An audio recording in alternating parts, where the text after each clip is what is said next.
Conselho de Segurança. Sejam bem-vindos ao Conselho de Segurança, o podcast da política internacional da Sábado. Esta semana voltamos a falar sobre Israel, que lançou uma ofensiva no sul do Líbano e foi alvo de um bombardeamento com mísseis por parte do Irão. Uma escalada na crise do Médio Oriente, a poucos dias de se assinalar o aniversário do massacre de 7 de outubro de 2023. Como habitualmente, contamos com a análise do professor de Relações Internacionais Vasco Rato e do jornalista João Carlos Barradas. Eu sou Nuno Tiago Pinto, diretor da Sábado e moderador deste podcast. Para além da incursão no Líbano, Israel continuou, aliás, com as operações em Gaza e prometeu retaliar o bombardeamento iraniano. Está Israel já envolvida numa guerra de larga escala, podemos dizer? Sim, creio que sim, já se pode dizer isso. Aliás, já está envolvida há bastante tempo, porque não era tão evidente, tão declarada. Mas na realidade, a partir do momento em que Israel se encontra cercado pelos proxies, não é? Não só no Líbano, em Gaza, mas também no Iraque e no Iémen, quer dizer, efetivamente há uma guerra regional. As guerras podem ser de menor intensidade ou de maior intensidade e estamos a assistir ao aumento dessa intensidade. Eu acho que agora o governo israelita reuniu-se e determinou queria retaliar.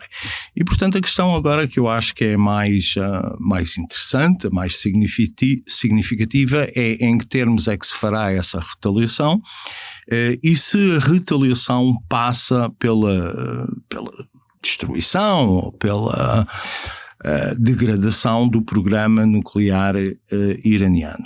A este propósito, os americanos, pela voz de Biden, disseram que não queriam um ataque às instalações nucleares, mas não é claro que não haja esse ataque. Israel sente que a sua própria existência pode estar ou pode vir a estar ameaçada em resultado da nuclearização do Irão e pode, enquanto há tempo, pode ser tentada atacar essas instalações. Mas para atacar essas instalações não necessita do apoio americano? Depende de que tipo de ataque for. Quer dizer, se for um ataque utilizando a força aérea, meios aéreos, etc., era bom que os americanos ajudassem, quer dizer, era bom no sentido da eficácia, que os americanos ajudassem, justamente porque têm maiores capacidades. Mas pode ser outra coisa, pode ser um ataque ciber.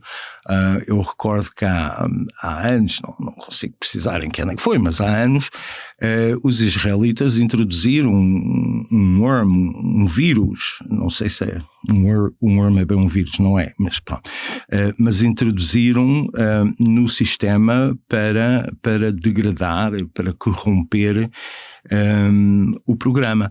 Os israelitas têm feito outra coisa, têm assassinado físicos que estão envolvidos e responsáveis pelo desenvolvimento do programa. Portanto, o ataque em concreto, quer dizer, não tem de ser necessariamente como foi feito no Iraque há umas décadas atrás, em que simplesmente a aviação bombardeou. Até porque o programa iraniano é grande, não está centralizado, quer dizer, há instalações por muito sítio, mas de qualquer forma alguma retaliação haverá, quer dizer, depois de sofrer um ataque de cerca de 200 mísseis balísticos, é impossível não retaliar para restabelecer a dissuasão. Mas seguramente o Irão depois irá retaliar à retaliação. Aliás, o embaixador do Irão nas Nações Unidas disse-o ontem. Portanto, quer dizer, estamos a intensificar aqui a situação, mas eu talvez depois na segunda parte, eu recordo que apesar dos ataques muito bem sucedidos dos últimos dias ao Hezbollah, e a decapitação da liderança militar da organização, o Hezbollah continua a ser uma força poderosa, quer dizer, e uma eventual incursão terrestre não será coisa fácil. Os responsáveis israelitas disseram, aliás, que a resposta ao bombardeamento do Irão vai ser rápida e significativa. Mas antes de irmos aqui à reação, é se calhar importante perceber o que é que levou os responsáveis iranianos a decidir bombardear Israel. Não terá sido uma decisão consensual. Terá sido uma decisão tomada de forma muito sigilosa ao mais alto nível, envolvendo o aparelho dos guardas da Revolução, aquilo que é uma entidade autónoma no Iraque, que é o Comando Aeroespacial, e a direção religiosa, incluindo naturalmente o líder máximo Ali Khamenei. O presidente recém-empossado foi informado só depois do ataque estar em andamento. Masoud Barshavin, que tinha estado incumbido durante a Assembleia Geral das Nações Unidas em Nova Iorque de passar uma mensagem de não hostilização absoluta e abertura ao diálogo com potências ocidentais sobre o programa militar iraniano, toda essa tentativa caiu por terra, e a razão essencial teve a ver com a capacidade de dissuasão. Capacidade de dissuasão significa intimidar o adversário, e o Irão estava numa situação em que um dos seus pilares fundamentais tinha praticamente ruído. É preciso ter em linha de conta que a Revolução Islâmica de 1979 deparou-se logo a partir do ano seguinte com uma prova de força que não teve propriamente a ver com o grande Satã, com os Estados Unidos, mas sim na guerra com o Iraque de Saddam Hussein. Em 1980, Saddam Hussein lançou uma ofensiva com a ideia de que seria fácil, seria rápida uma conquista dos territórios que reivindicava ao Irão, levando inclusivamente à queda do regime da República Islâmica que tinha acabado de ser proclamada. E durante esses 8 anos de guerra, o Irão viu-se numa situação de grande isolamento e viu-se confrontado com a utilização que a iniciativa coube ao Iraque de Saddam Hussein de armas de destruição maciça, em primeiro lugar de armas químicas. E depois houve uma fase de bombardeamento das cidades, quase já na parte final da guerra. Isto levou o Irão a desenvolver uma estratégia de defesa que estava assente num programa antimísseis, de defesa antimíssil e antiaérea, que ainda hoje é a parte fraca do Irão, um programa de capacidade de produção autónoma de mísseis de curto, médio e de longo alcance, e finalmente reativar o processo militar nuclear que tinha sido começado a desenvolver sob o Shah Reza Pahlavi e que foi então retomado nessa altura. O terceiro elemento da estratégia regional de defesa e de ataque propagandístico até por parte do Irão tinha a ver com o armamento de milícias e, em alguns casos, grupos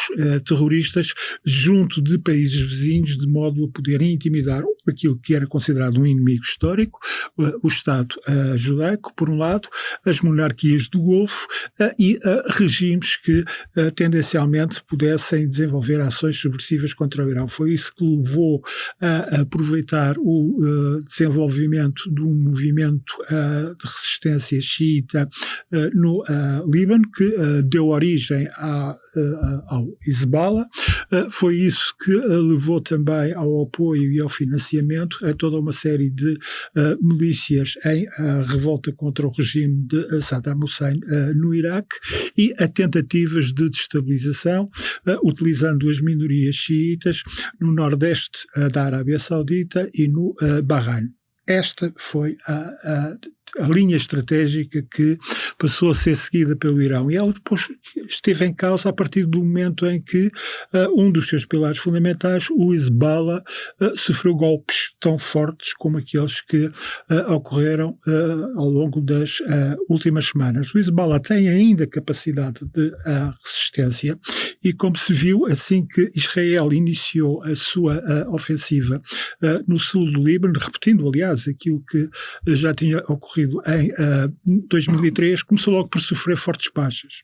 O facto de ter logo perdido 8 soldados praticamente nos primeiros 2 dias de combates é muito significativo e, sobretudo, a sua propaganda não passa.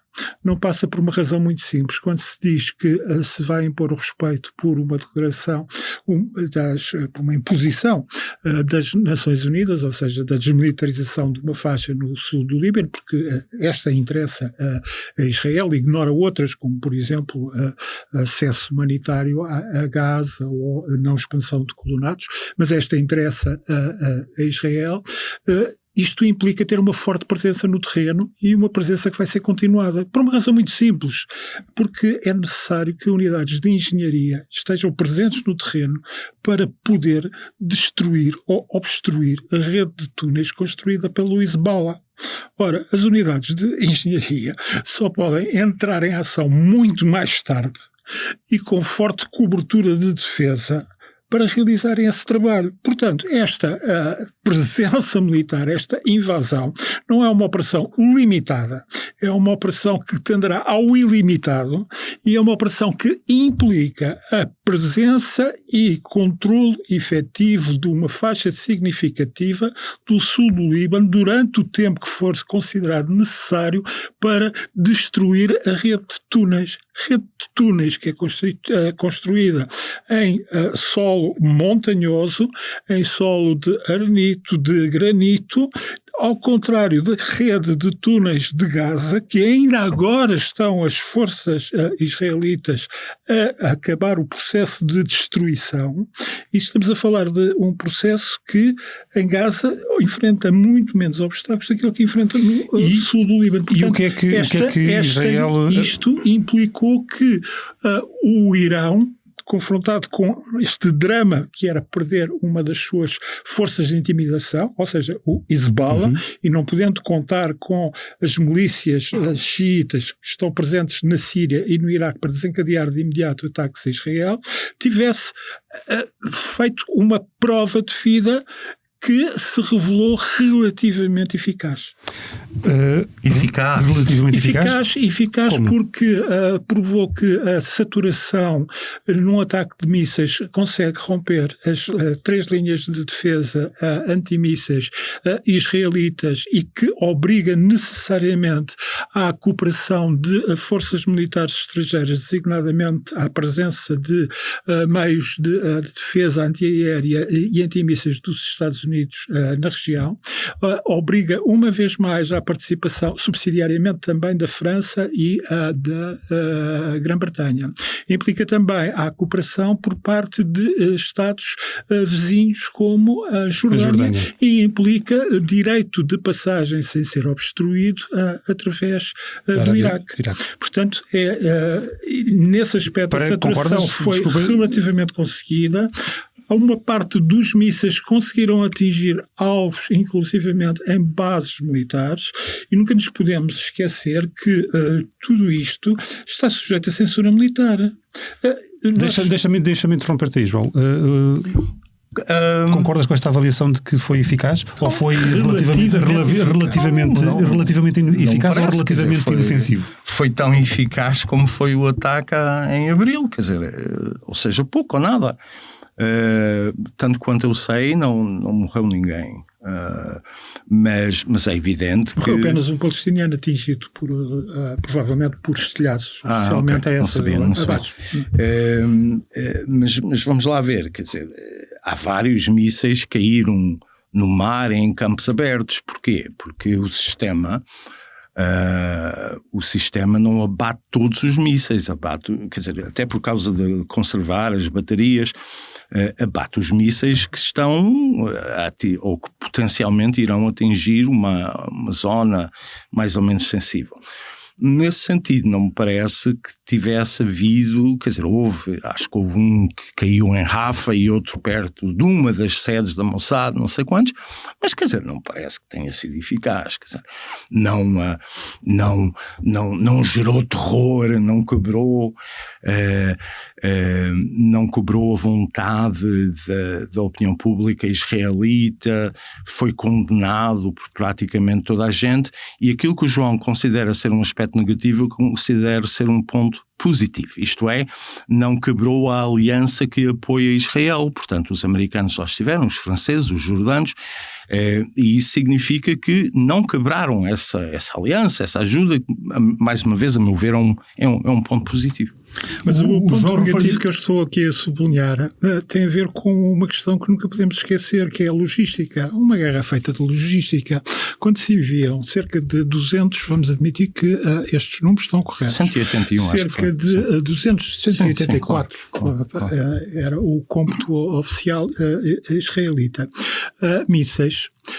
Num ataque que é um ataque com mísseis balísticos que implica a utilização de, primeiro, da linha de defesa constituída pelo sistema de flecha, depois pelo sistema da funda de David e, finalmente, para aqueles que conseguirem ultrapassar todas essas barreiras, aquele que é mais conhecido, porque é o que é utilizado para os mísseis de curto alcance, a cúpula de ferro. A partir do momento em que se faz uma saturação destas, isto implica que foram gastos também do lado israelita e do lado dos estoques norte-americanos um número igual ou superior de mísseis de defesa antiaérea. Ora, é preciso ter a garantia de que esses estoques são reabastecidos para mais 2 ou 3 ou 4 para novas ofensivas. Deixa-me interromper-te aqui. Há pouco o João estava a referir a incursão de israelita no Líbano de 2003, salvo erro, que saíram em 2006. O que é que podem ter aprendido desde essa altura? Ou seja, que para não cometer os mesmos erros cometidos então. Uma das coisas que eu acho porque que aprenderam... a saída de Israel foi considerada uma derrota, o Hezbollah vendeu exatamente. Isso, aliás, quer dizer, isso é relativamente pacífico. Uma das coisas que aprenderam é que aquilo é muito mais difícil do que inicialmente pensa-se, porque quando se fez essa invasão, a ideia é que aquela força esmagadora israelita entrava pelo Líbano e resolvia o problema em 2 semanas. Quer dizer, acho que isso já não essa ideia já não existe. O João tem toda a razão quando fala de dificuldade, não é? Porque é necessário, de facto, para destruir os túneis que movimentam as pessoas, que movimentam os armamentos, é preciso, na realidade, ter uma presença no terreno. Mas vamos lá ver, nos últimos 20 anos, a liderança ou a superioridade tecnológica israelita também vê-se, aliás, um pulo enorme. Portanto, esta incursão não será igual há 20 anos atrás, como é evidente, não é? E isto, aliás, está-se a ver pela forma como os israelitas estão a usar a capacidade aérea para destruir partes, para destruir alguns alvos na própria cidade do Líbano. Agora, há aqui uma coisa que me parece evidente, é que, quer dizer, Israel não tem alternativa, quer dizer, não faz, se não fizer a incursão e a ocupação do terreno, então permitirá que o Hezbollah se reorganize, quer dizer, este foi o problema. Aliás, Israel provavelmente está a agir tarde demais, já devia ter agido há uns tempos atrás, para evitar que o Hezbollah pudesse ter esta capacidade ofensiva. Portanto, também não me parece que o Estado israelita possa permitir que haja um grupo, não é? Um grupo armado de terroristas que impede que o Estado exerça soberania sobre parte do seu território. Isto é, parte daquela faixa de nortenha israelita que já, onde 60 mil pessoas, sensivelmente, foram obrigadas a sair. Portanto, é necessário recuperar essa soberania. Agora, quer dizer, quanto tempo é que isto vai demorar, ninguém sabe, mas há aqui um dado que me parece relevante. No Líbano, há muita gente que não gosta do Hezbollah, não é? Quer dizer, os cristãos, os foram responsáveis por um atentado que matou um primeiro-ministro? Foram Harari há uns anos atrás, mas quer dizer, o Hezbollah é na prática um Estado dentro do Estado e portanto há muita gente que não irá chorar, não é? O que acontecerá ao Hezbollah. Em contrapartida, em Israel, também há um consenso sobre a necessidade de fazer algo, de destruir o Hezbollah. Isso, aliás, vê-se nas últimas sondagens que vem o Benjamin Netanyahu a recuperar e ele, aliás, a sua coligação está reforçada. Acaba de entrar um novo partido para a coligação, que significa que ele agora tem 68, se a memória não falha, 68 deputados dos 120 no Knesset e, portanto, está mais confortável. Portanto, não há incentivo também, quer dizer, da parte de Israel para travar isto, não é? E, portanto, eu acho que vamos assistir a um processo relativamente prolongado, mas Israel também não tem, a meu ver, não tem outra opção, quer dizer, o que é que há de fazer?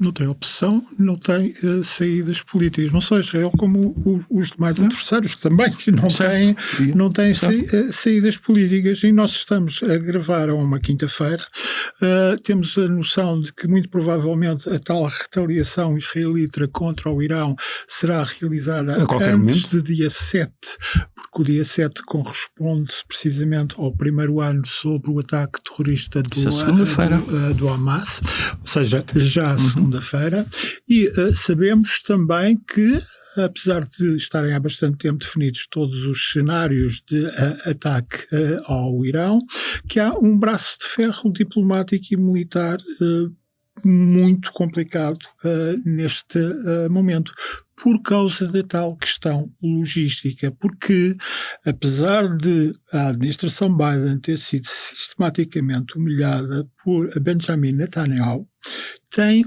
uma arma absolutamente essencial, que é esta tal arma logística. Exemplo muito simples. Em 2022, alguns dos arsenais de munições que estão já em depósito em Israel e noutras bases avançadas do Extremo Oriente, o Pentágono viu-se obrigado a transferi-los para a Europa para poder depois fornecê-los à Ucrânia para combater a invasão russa. Recentemente foi o processo contrário.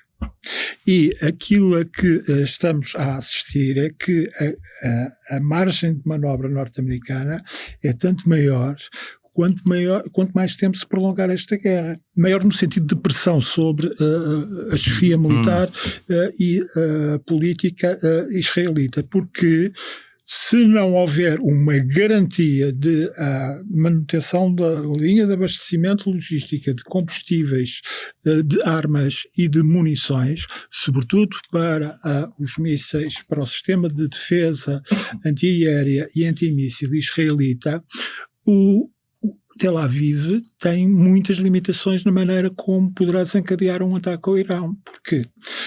Quando se fala mesmo em atacar as instalações nucleares, está, neste caso, muito para além daquilo que é a utilização que foi desenvolvida com os norte-americanos e pelos israelitas do Stuttgart para dar cabo da produção de urânio enriquecido. Agora está-se a falar de algo que implica a destruição física total ou parcial de algumas instalações que estão ligadas ao programa militar nuclear israelita. Ora, para o fazer, Israel precisa de participação norte-americana. Não pela autorização, apesar dela ser essencial, de certo tipo de bombas de profundidade, mas sobretudo porque precisa de um apoio tático ao longo das várias linhas possíveis de ataque, ou seja, através do sul, pelo Mar Vermelho ou pelo centro-norte, indo por atravessando e violando o espaço aéreo de países que lhe são hostis.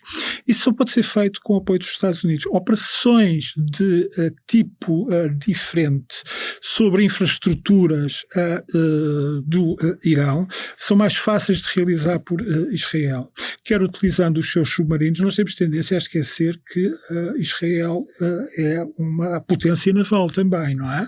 E que tem pelo menos 6 submarinos nucleares e cuja localização nunca é divulgada, mas sabe-se que em regra costumam estar 2 na costa do Mediterrâneo e os outros 4, alguns no Golfo Pérsico, no Mar Vermelho, no Oceano Índico. E aquilo que é a opção que até é discutida publicamente do ataque às infraestruturas de produção e exportação de petróleo do Irão é fazível.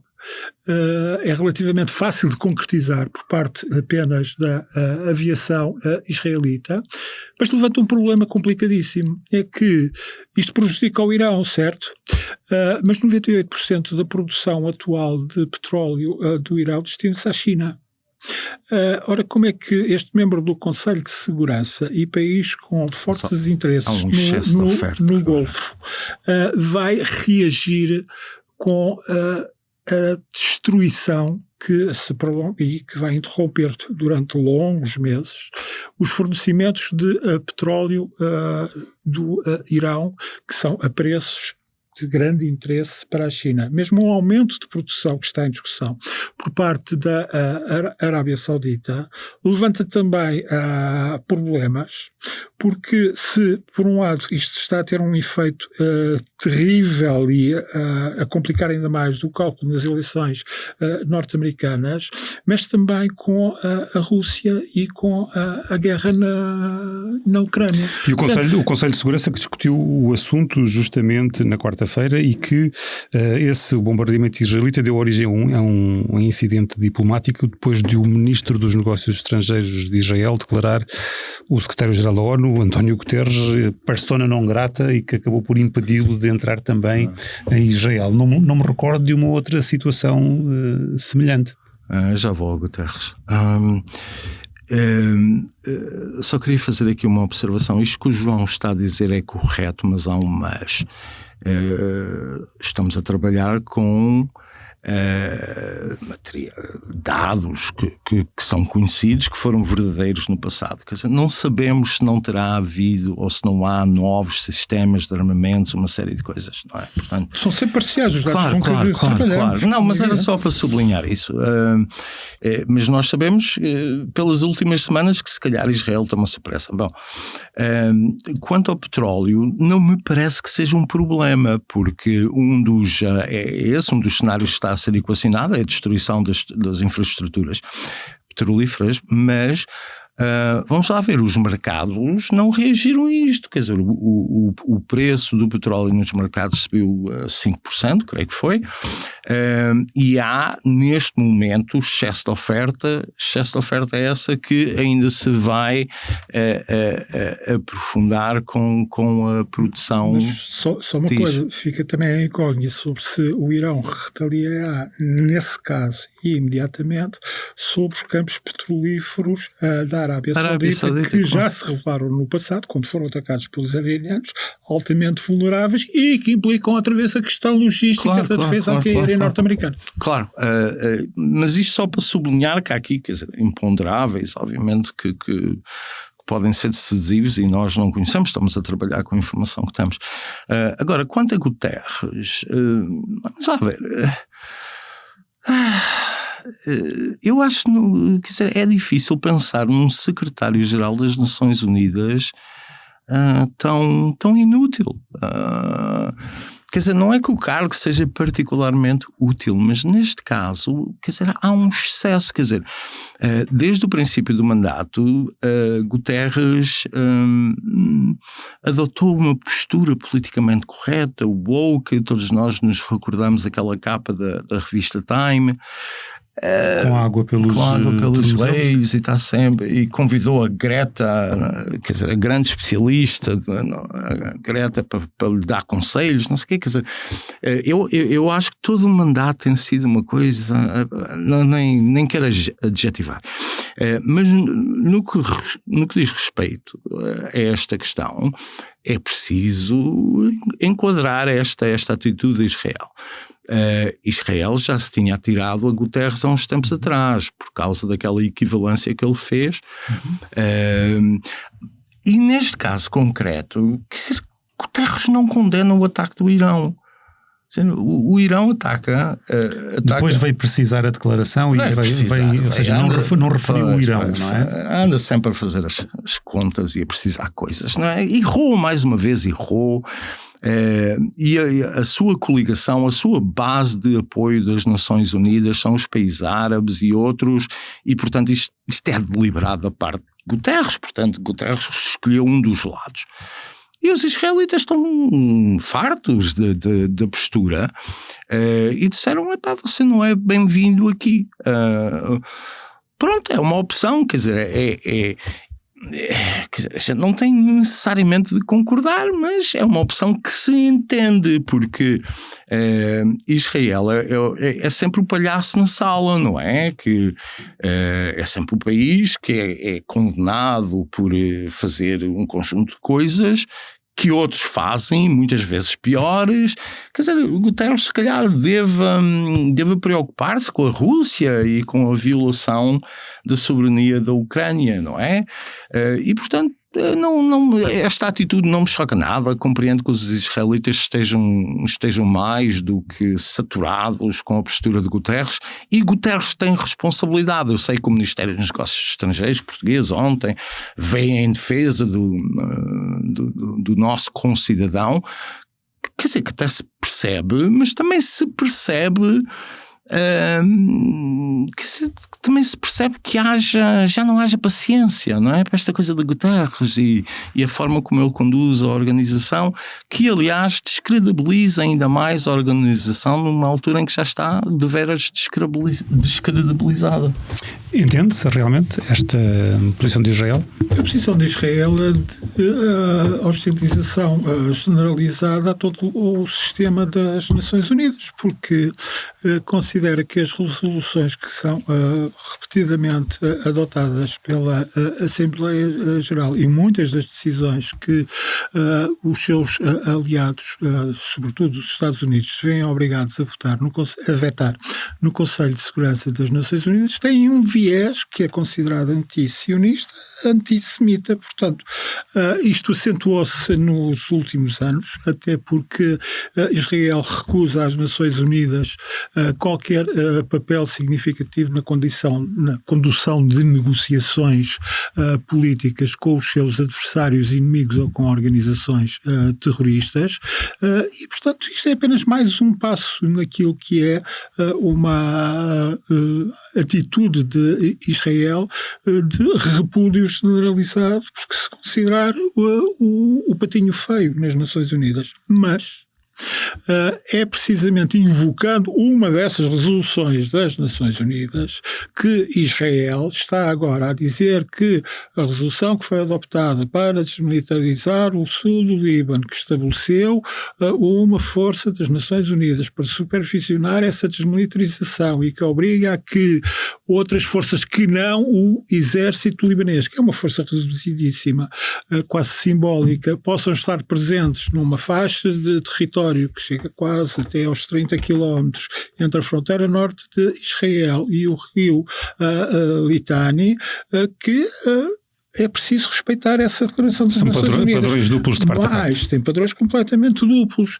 Da mesma maneira que em relação aos alegados crimes de guerra, não se faz grande peso sobre isso de momento, mas nós não podemos pensar apenas em termos de Europa e de Estados Unidos, Europa Ocidental e Estados Unidos, mas temos de pensar que há mais mundo.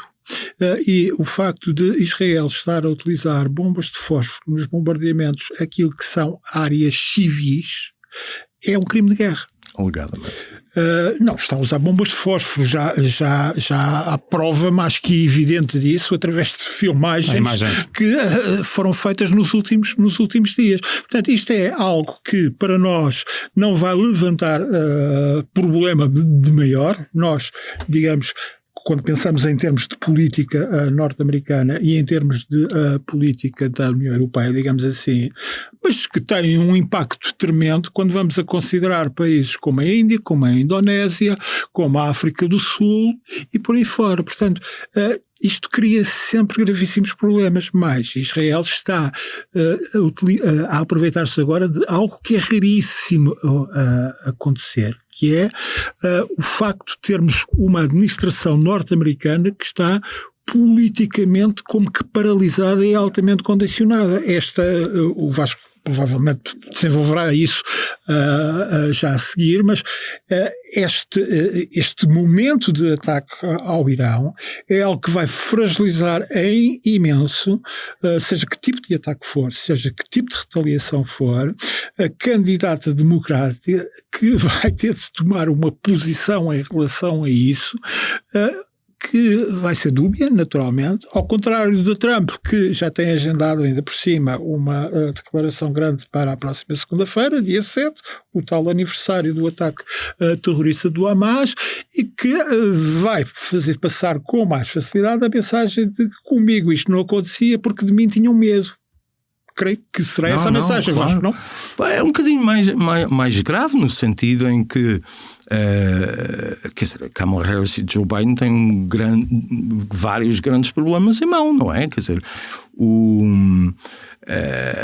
aquele desastre, não é? Resultante do furacão, tem uma greve de estivadores que pode ser muito problemática e se não fossem problemas suficientes, esta questão de facto é muito relevante. Recordo que no debate entre os dois candidatos presidenciais, isso foi na terça-feira, não é? Entre os dois candidatos, a primeira pergunta a ser colocada foi justamente essa, não é? Perguntaram concretamente ao Tim Walz se se os democratas apoiavam um ataque preemptivo. E ele respondeu tudo menos a essa questão. Quer dizer, simplesmente não respondeu. Depois passaram a palavra ao J.D. Vance, que disse uma coisa muito simples, que os republicanos apoiariam aquilo que Israel decidisse fazer. Agora, isto é um problema muito sério para os democratas, não só por causa... já falámos aqui sobre isso, não é? Da esquerda do partido, mas agrava-se porque é a administração que está no poder, quer dizer, é a administração que terá de dar ordens, é a administração que terá de agir. Os republicanos têm o luxo de dizer apoiamos, mas não é necessário agir. Isso explica porque é que nos últimos tempos, quer dizer, a política externa há pouco o João disse que Israel tem humilhado os Estados Unidos. Não tem nada essa ideia. Quer dizer, Israel não tem obedecido aos dictados dos Estados Unidos, que acho que é uma coisa ligeiramente diferente, porque o que a administração tem feito é tentar condicionar o modo como Israel fez esta guerra e tem condicionado desde 8 de setembro, quer dizer, não é de agora, ao longo do último ano tem condicionado. E agora novamente está a tentar condicionar, quando diz que não apoiará, que é necessário um cessar-fogo, quer dizer, agora não sei se é necessário um cessar-fogo só com o Hamas ou com o Hezbollah também, já me parece que também é com o Hezbollah. Portanto, os americanos estão desesperadamente a tentar conter a situação, pelo menos até 5 de novembro, até às eleições, e isso não está a correr bem, e esta fraqueza, porque é uma fraqueza da administração Biden, aí sim a Netanyahu está a explorar, que reconhece que há aqui uma janela, não é, em que pode fazer a guerra como muito bem entende. É outras das razões que eu penso que nas próximas semanas tudo isto se vai intensificar, porque de facto Netanyahu libertou-se. Vamos acompanhar nas próximas semanas, mas para já temos que passar às sugestões desta semana em 1 minuto. Não, eu serei muito rápido. Eu vou sugerir uma coisa que não é nada recente, já foi publicada há muitos anos, mas por razões várias nunca tinha lido. E parte da razão é que é um trabalho de 3 volumes, portanto, muitas páginas. Uma coisa que se chama The Last Lion, o Último Leão, que é uma mega biografia de Winston Churchill, escrita pelo William Manchester. Creio que isto não está disponível em português, mas são 3 volumes.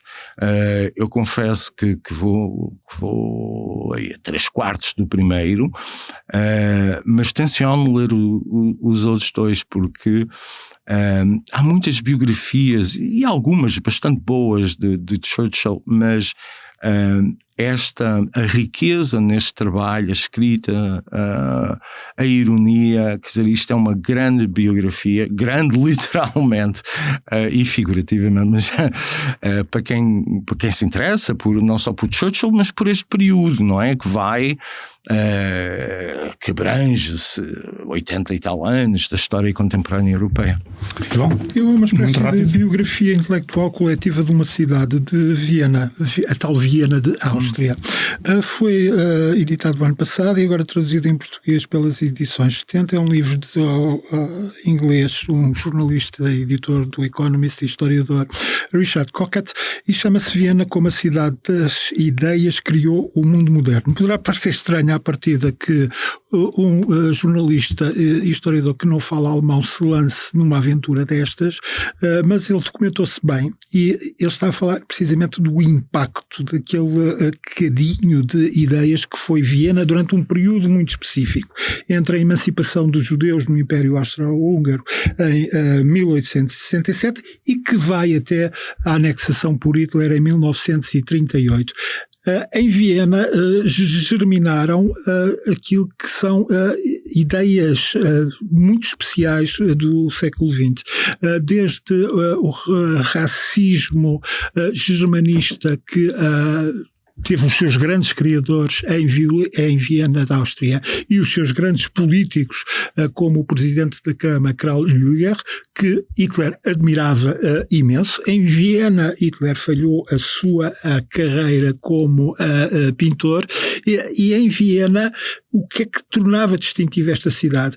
Havia à esquerda, à direita, entre liberais, conservadores, socialistas e comunistas, uma preocupação extrema de levar às últimas consequências práticas determinadas ideias teóricas.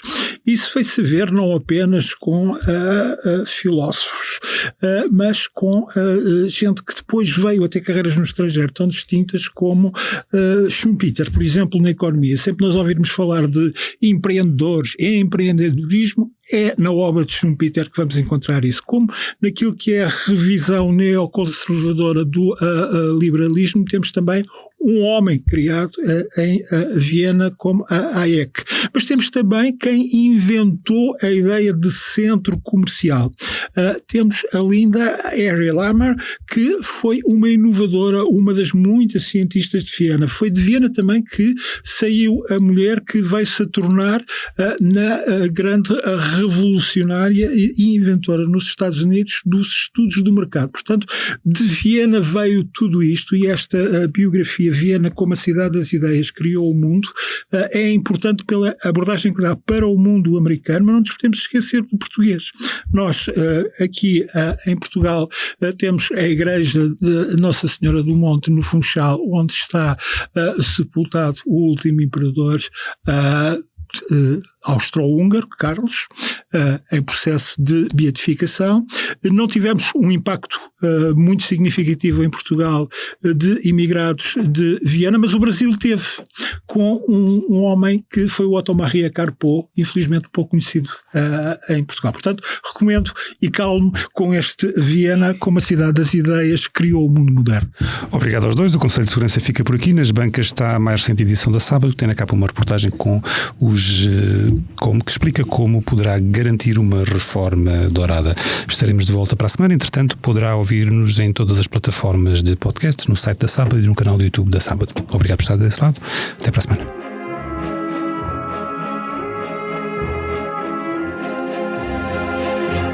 Conselho de Segurança.